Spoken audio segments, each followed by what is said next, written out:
Hi guys and welcome. I am Enigmius and this is episode 22 of the Builder's Guide to Feed the Beast. Today we're talking about our automatic crafting system. This is going to be another mini-series, and like I promised in a previous video, we're going to be talking about or using as an example ultimate hybrid solar panels. So we're going to set up a system that will make ultimate hybrid solar panels from scratch, and I need to make a few things clear before I get started in the hopes of avoiding any kind of disappointment or frustration.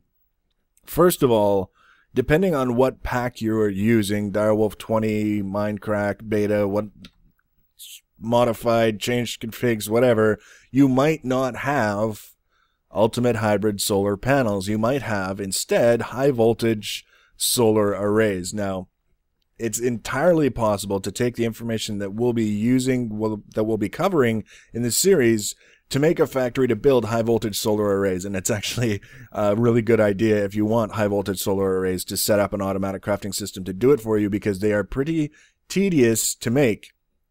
That having been said, I don't want people to feel alienated, like the whole series is going to be useless to them just because they can't make ultimate hybrid solar panels. I'm going to be talking about things at the concept level. Like, this is why we're doing things a certain way. It's less about the materials and what we're making and more about the process that goes into designing and implementing the system.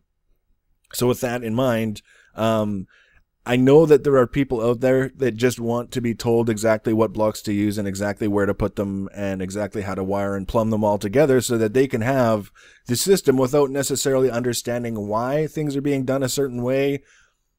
That's not what I'm aiming for with this series. The goal is to get people into a position where they can make their own decisions, design their own systems to make whatever they want. I'd rather people come away from this being able to make anything than, people making ultimate hybrid solar panels, and the next time they want to set up an automatic crafting system, they have to ask someone else how to do it because they only know how to set it up for ultimate hybrid solar panels.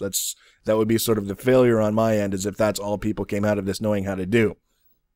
So the last thing that I want to just kind of, talk about briefly, because of the advanced nature of this is going to be another one of those series where I'm going to have a topic for each episode, and whether I cover that topic in 10 minutes or 20 minutes, that's going to be the length of the episode, is just to avoid overloading with information and kind of undermining. You learn something in the beginning of the video, and then you stick around till the end of the video and you're so confused by the end of it because there's been so much information thrown at you that you lose it all. So the whole idea here is we're going to try and keep it modular to some extent so that you can kind of go away, get some materials ready, put some things together, mess around with it, and the next episode comes, you'll be able to add to it, and so on and so forth until we're done.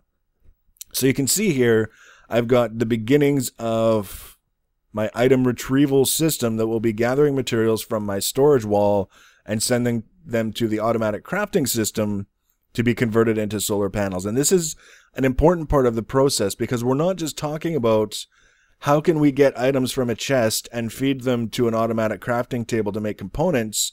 We're talking about how can we get the right amount of items from a chest to the crafting table so that we've got enough of what we need without making too much of what we need and having excess components lying around all the time, because that can be pretty costly waste of materials depending on what's coming into your facility. So that's what we're setting up to do. And I had this retriever originally set up over here, but then I realized that in terms of being able to regulate what the retriever is pulling, I needed more room for the redstone logic. And we'll be getting into that in more detail, and probably the next episode we'll start in on that a little bit. But really, all it is a retriever that will be connected to this tube network. And I can do that now, just in case it's not clear, because it won't take me long to break it down and do it right later. By do it right, I mean in a way that's not messy. So it'll be connected like this, and then you can see these pneumatic tubes are connected to all of my storage chests. And then when this guy gets a redstone pulse, he will pull the items in his inventory from the storage chests as it can, and send them into this ender chest. This ender chest is coded the same as the ender chest in the crafting area downstairs. So like everything else, I'm basically transferring things around in my facility using ender chests. Really, really straightforward. And you can see here, just to give you an example, you can see I've got 3 stacks of coal, 3 stacks of coal dust, and 24 flint. And that accounts for all of the coal dust and flint that we need in order to make the 3 coal chunks that are part of the recipe for the ultimate hybrid solar panel. Now, eventually we will need more coal dust. As you can see, there's, we trace down the recipe for the solar panel, we'll need more. But just for now, we're asking for a specific amount of coal dust to make these guys. And the coal itself is because I don't normally keep coal dust on hand. So the first thing the retriever is going to do is try and grab 3 stacks of coal and send it through my machine bank to be macerated into coal dust, and then it'll grab that coal dust along with 24 flint and send it to a crafting table. The thing is, with the retriever, is that it's not going to advance through these unless it can satisfy the item that it's on. So you can see it's got the square frame around this box. It's not going to move until there's a stack of coal for it to grab, and then it's going to grab that from whatever chest in the network it can, and then it's going to send it to the ender chest, and then it's going to advance to this one. And it's going to wait until it can grab another stack of coal, and then another stack of coal, and then it'll wait until it can grab coal dust, and so on and so forth. So that's a big part of regulating how many of a particular kind of material we're sending, is we're telling it exactly the count that we need to make the stuff that we want, and the retriever itself is going to make sure that it's satisfying this in order so that we're not getting random bits of this and that sent here and there. So that's sort of key, and you'll see that in a more robust sense as the series progresses. It'll be more than one retriever set up to send items to the ender chest for the crafting system downstairs. Now we're going to head downstairs momentarily and take a look at that. But first, I just want to show you, this is a really good example. It turned out to be a really good example of how to regulate materials using redstone logic blocks. And I don't want to intimidate anyone with this, but I mean, this is what we're going to be using, so we might as well kind of take a look at a very simple application of it. You can see I've got 2 MFSUs here. I don't like doing anything with pipes and wires in my hands. And both of them are currently full. 10 million EU in each, because there's really, these guys are drawing just a little bit of power to stay spun up, and then the power that's drained from the MFSU is immediately replaced by the solar panels outside. But over here, I have my mass fabricator. Now, if you're playing under Greg Tech, it'll be a matter fabricator. But the bottom line is, as long as this guy is receiving power, he will continue to generate UU matter. He'll use up that power and make UU matter all day long if he can. I didn't really want it doing that, because what if I need to charge up my Gravasuit chestplate, spur of the moment, it was near empty, and I don't want to wait on my helmet to charge it up. So that's basically an MFSU worth of power right there. Only I come to my wall and find out there's no power because this little piggy ate it all. It's not really what I want to do. So one of the nice things about the mass fabricator is if you apply a redstone signal, it will stop drawing power to make UU matter. It'll just stop and wait until the signal goes away, and then it'll start up again. So that's what I've set this up to do. Now I'm using Buildcraft gates. That sounds a lot like Bill Gates. Buildcraft gates. And I rip on Buildcraft pipes a lot because I don't like them, but the gates, they can actually be really, really useful for anything but moving items through pipes. Sorry, I have to say it. In this case, you can see I'm using them, so they've got to be useful for at least something. And in this case, using the gate to detect what's going on in terms of how much space the MFSU has available. If there's space for energy, that means that the system is drawing more power than the MFSU can extract from the solar panels. And that's not necessarily a bad thing, but I want at this point to say, okay, well, the MFSU needs to stock up its power again, so Mr. Mass Fabricator, you need to stop draining it. And so if it's got space for energy, it will generate a redstone signal. Same with this guy. So I've got a gate for each of the MFSUs. Now, I was experimenting with the different kinds of pipes that connect to the MFSUs. This is a conductive pipe. This is just a regular gold pipe. That's why this is connected and this one isn't. No difference in terms of how the gates function, and just a difference in terms of how they look right now.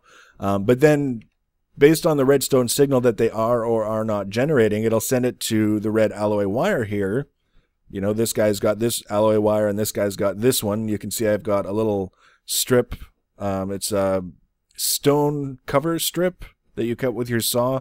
You make stone covers and then you cut them into strips, keeping these two guys from merging so that they go into this OR gate as individual signals. That's what this is. This block is an OR gate, and it's set up to basically, if it receives a redstone signal from this guy or this guy, it will transmit a redstone signal here up through this cable and into the MFSU, which will stop it from drawing power. That's why it's called an OR gate, is because it's looking for a signal from this guy or this guy. Now, if they're both sending a signal, it'll still generate a redstone signal, and you can see now both of these guys are full, so they're not generating a signal because there's no room for energy, and this guy is allowing the mass fabricator to work. So that's regulating the power so that if I have a surplus of power, the mass fabricator runs and uses up that surplus without wasting it.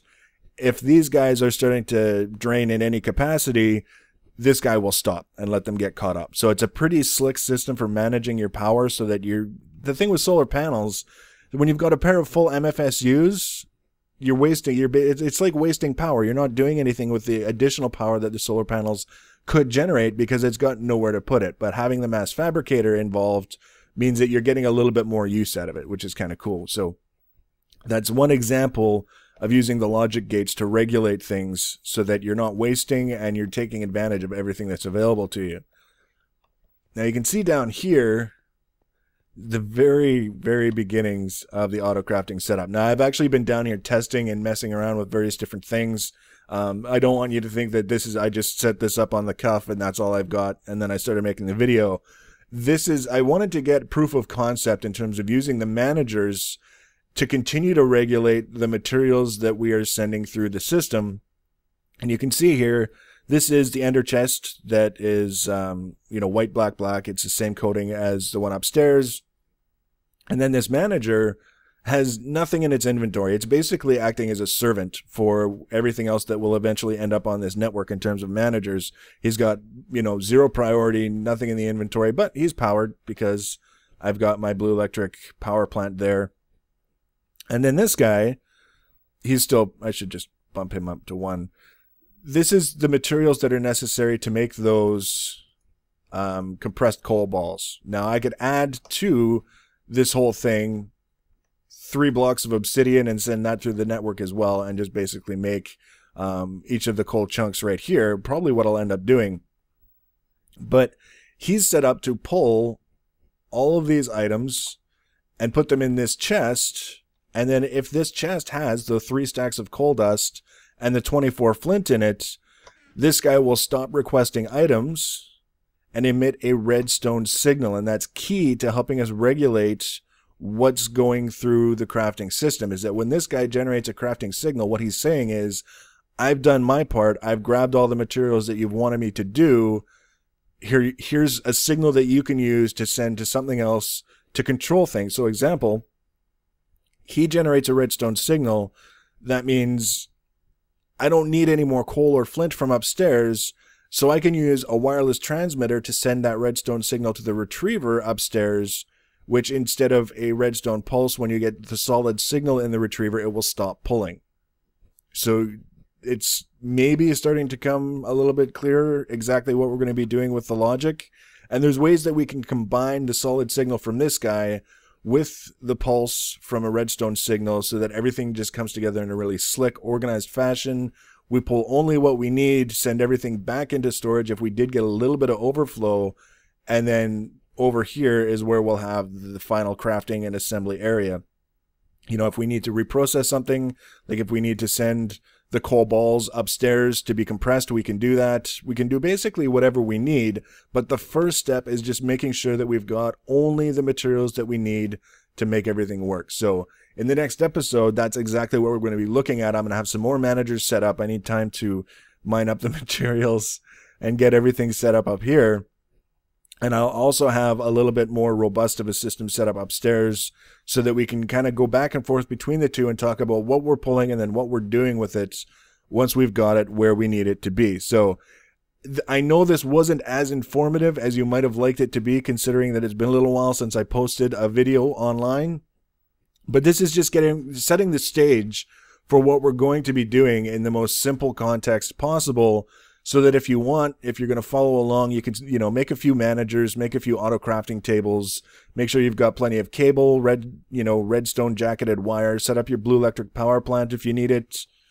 If you're setting things up with ender chests, you can farm the materials that you need for your ender chests. Whatever you need to do, you can start to get prepared a little bit so that when the next episode comes down, you'll be able to start putting things together right away. So I hope it's been helpful. Next episode will be even more detailed.